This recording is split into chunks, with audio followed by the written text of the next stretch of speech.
The hospital corridor smelled of antiseptic and silence. Amara sat on a hard plastic chair, her hands clasped so tightly her knuckles had turned pale. The doctor's words still echoed in her mind. There's nothing more we can do. Nothing more. Her father lay behind that door, machines breathing for him, numbers flickering on screens like fading hope. Just 2 weeks ago, he had been laughing, telling stories, calling her my strong girl.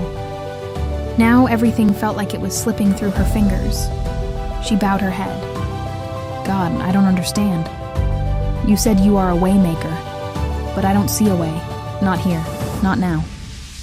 Tears dropped one after the other, quiet but heavy. Earlier that month, things had already been falling apart. Amara had just lost her job. Bills were piling up. Rent was overdue. And then came the call about her father collapsing.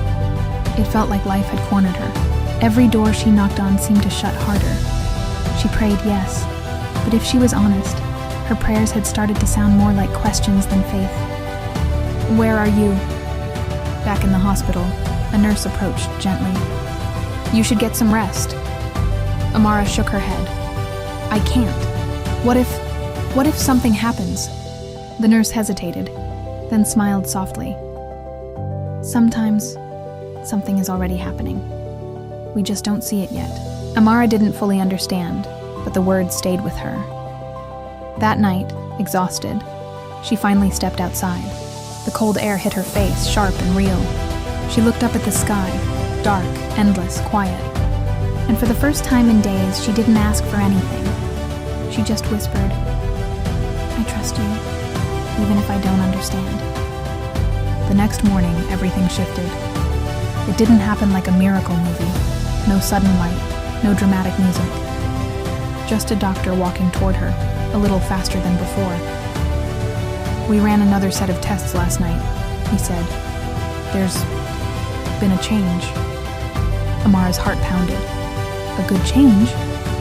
He nodded. We found a response we didn't expect. It's small, but it's something. We're not out of options anymore. Not out of options. Tears filled her eyes again. But this time, they felt different. Days passed. Her father slowly began to respond. A finger moved. Eyes opened. A whisper came, and in the middle of that, something else happened. Amara received an unexpected call, an old application she had forgotten about. A job. Better pay. Flexible hours. Then another surprise. A family friend stepped in to help with bills, without her even asking. Piece by piece, things that had looked impossible began to shift. Not all at once. Not perfectly, but unmistakably. One evening, sitting beside her father as he slept peacefully, Amara smiled through quiet tears. There really was a way, she whispered. Not the way she expected, not the way she planned, but a way only God could have made. Sometimes the path doesn't appear when you're searching for it. Sometimes it's being built while you're still standing in what looks like a dead end. When everything says, there's no way, God is already working behind the scenes, opening doors you can't see, moving pieces you don't understand, and writing a story that only makes sense when you look back. And in that space, between fear and faith, he proves over and over again, he doesn't need a visible path to make a way.